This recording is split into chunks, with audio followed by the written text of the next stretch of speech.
Hello, friends. Welcome back to the Strong Stoic Podcast. I am your host, of course. It's me, Brandon Tumblin. And often we find ourselves either liking or being fascinated by villains. Consider how cool everyone thinks Darth Vader is, for example. I think he's pretty damn cool myself. There's also Batman's Joker. There's Negan from The Walking Dead, if you watch that. There's Thanos from the Marvel movies, who's a really cool purple dude. Probably haven't heard him described as a purple dude before, but he is actually purple, so makes sense, right?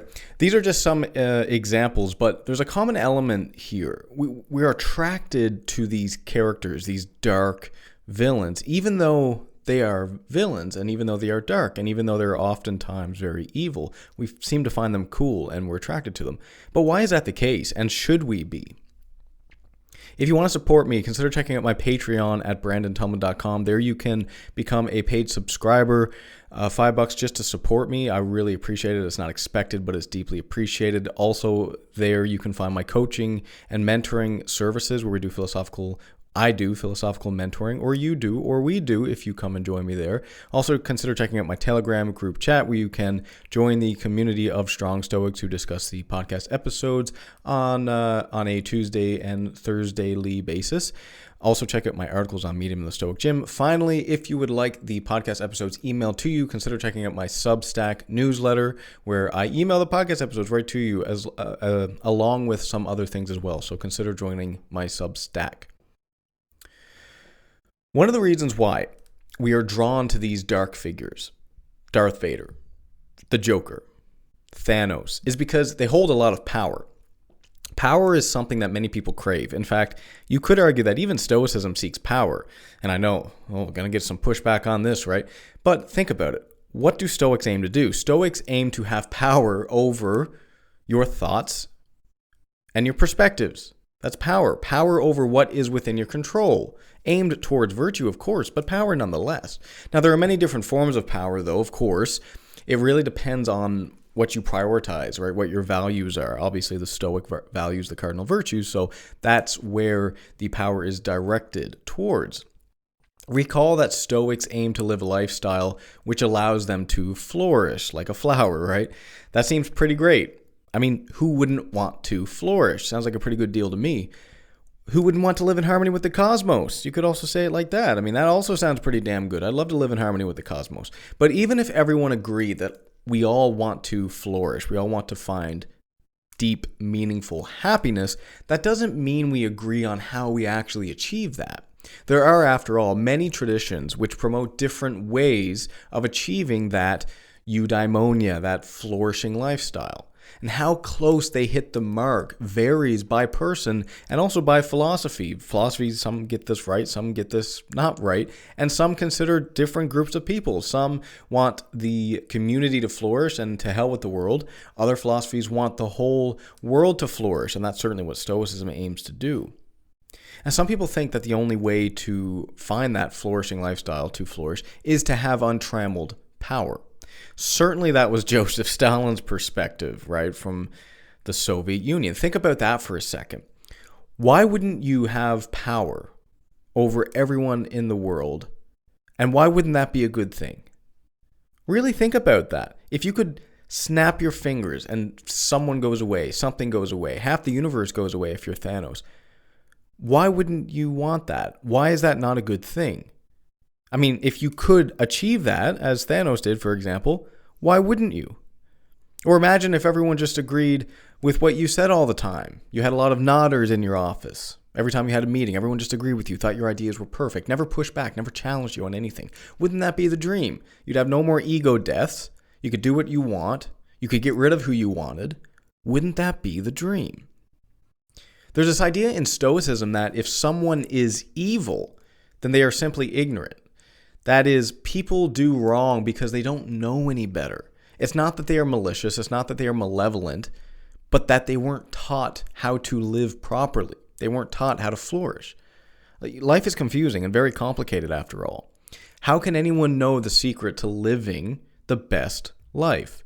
How can I? How can you? Certainly, some of this must be taken on faith, whatever lifestyle you choose to adopt, if not all of it on faith. If you think about people who take on Christianity, take on Islam, take on Stoicism, take on Hinduism, take on Buddhism, What is that if not an article of faith that this is actually going to work out? And of course, some of it has to make sense, but at the end of the day, there's a huge, huge element of faith in there.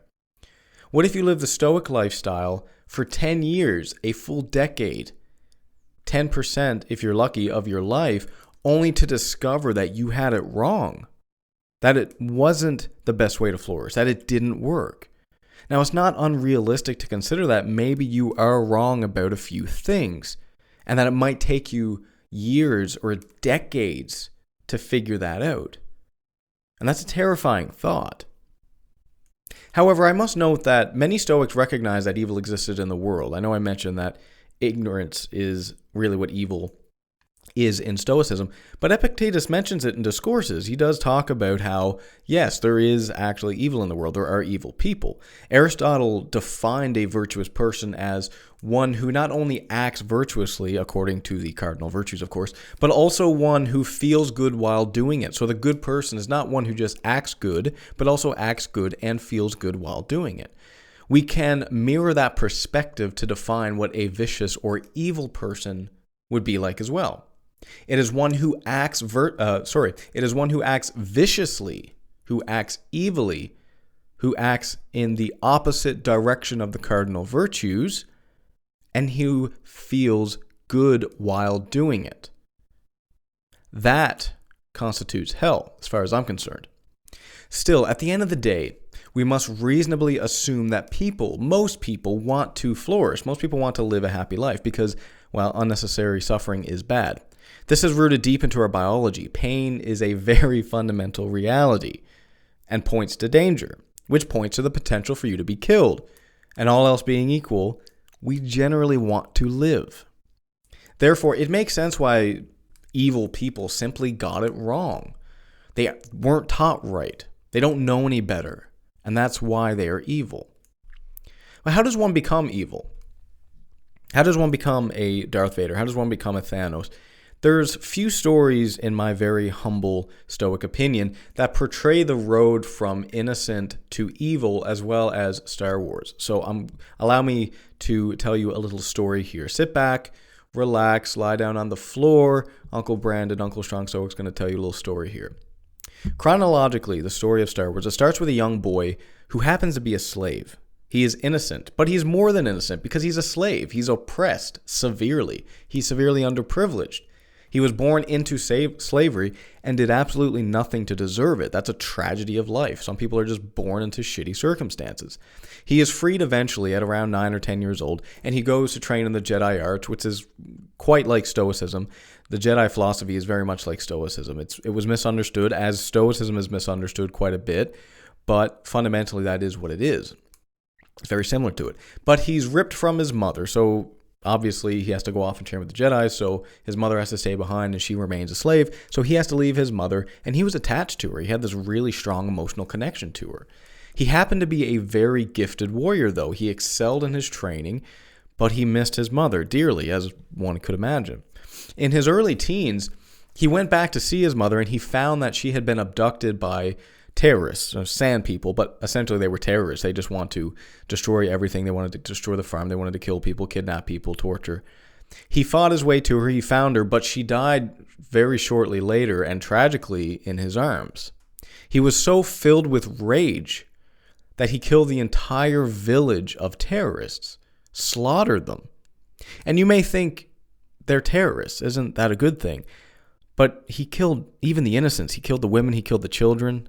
Everything. He didn't leave anyone alive, even the ones in the village that were innocent. He then fell in love, and he had a secret relationship. He was falling in love for a long time with this Natalie Portman, which, come on, I mean, if it's Natalie Portman, who could not fall in love with her? But the Jedi weren't allowed to be married or have children, so he had to do it in secret. He couldn't just marry her and live a normal life. But he started to get nightmares, and these nightmares consisted of his pregnant wife. His wife became pregnant, and he had nightmares that she was going to die in childbirth. Now that's scary. He was still suffering from losing his mother to the point where he started to engage in the dark arts, the dark side. The devil, essentially, that's Lord Sidious, but he's essentially like the evil one, the devil, the darkness. He promised him that if he turned to the dark side, if he came over to evil, he would have the power to save his wife from certain death. So he then started his training, which unfortunately consisted of destroying the Jedi, destroying his own ideal, killing children, murdering younglings, and really everything that he considered good. They destroyed everything that he was a part of, everything that he thought himself was good. You could say that he destroyed everything in the world that he himself deemed as good, and it was all out of fear. Fear of losing his wife. Of course, his wife ended up dying anyway because of his turning to evil. Sometimes fate has a way of, being fate. And thus he completed his journey into evil, destined to suffer the rest of his life in suffering, in misery, in pain, in heartbreak. End of story. Beautiful story, right? Very tragic. But what's the lesson here? What's the lesson here? Anakin turned to evil. That was the boy, before he turned to Darth Vader. Anakin turned to evil because he allowed himself to be motivated and driven by fear. You could say that he was a coward. He was a coward. The opposite of the cardinal virtue of courage. He formed unhealthy attachments to both his mother and his wife. Now, this is an interesting thing, so it's worth delving into a little bit, because you might think, well, how could one not be attached to one's wife and mother? How can you not be attached? And I think that this points to confusion about what attachment really means in the Stoic sense, and certainly in the pure Jedi sense. The Jedi bastardized the idea, as a lot of Stoics do as well in modern day. Not being attached to someone, it doesn't mean that you don't care about them. It doesn't mean that you don't spend time with them. It doesn't mean that you don't love them. It simply means that your happiness, your flourishing is detached from them. It means that if they die, and die they will, maybe before you, maybe after, you're not going to use that as an excuse to be unhappy, to be a terrible person, to be unvirtuous, to be vicious. So that's what attachment is. It's not that you don't care about the people. It's not that you don't engage in meaningful relationships. It's not that you don't love people, because of course you're going to love your mother, you're going to love your wife, you're going to love your husband. Of course, that's the case. We're human beings, and that is living according to nature. However, if your mother dies, if your father dies, if your wife dies, if your husband dies, grieve, but don't use that as an excuse to never be happy again. That's what not becoming attached means in Stoicism. And this leads to another thing that Anakin got wrong, though. He couldn't really accept reality, that being death itself. One of his mentors explained, and I quote, "Death is a natural part of life." It's Master Yoda. Unfortunately, Anakin couldn't accept that. He couldn't accept the Stoic doctrine that death is just a part of nature, and how could anything that is natural be evil? In sum, people fall into evil because they allow themselves to be consumed by fear. And when your actions are consumed and guided by fear, you simply cannot be courageous and virtuous because you're giving in to fear. Villains like Darth Vader and Thanos appear very cool to us because they have a lot of power. They can do whatever they want. And that is appealing to us. However, you're only seeing half of the picture. Darth Vader may seem cool, but you absolutely wouldn't want to be him. He's not this person living in peace. Quite the contrary. He's living in hell. He is someone who allowed fear to consume his life and direct his actions to the point where he ended up destroying everything that he cared about, everything that he loved, everything that he held dear in the world. And he had to live with that for the rest of his life. It is one thing to understand that you will never reach your ideal, but it's a whole other thing to have destroyed your ideal. That's the story of Cain and Abel, by the way. So I'll ask you, is untrammeled power worth the cost? Is the ability to do whatever you want worth spending your life in endless suffering? Is it worth your wife? Is it worth your children? Is it worth your ideal? Thank you so much for listening. I hope you enjoyed this podcast episode. If you liked this episode, consider leaving a rating and review wherever you're listening to this. If you're new here, episodes every Tuesday and Thursday, guest episodes, solo episodes. Check me out on Instagram, Twitter, Facebook, all the social medias. Not going to bug you anymore. Thanks again. Cheers. Until next time.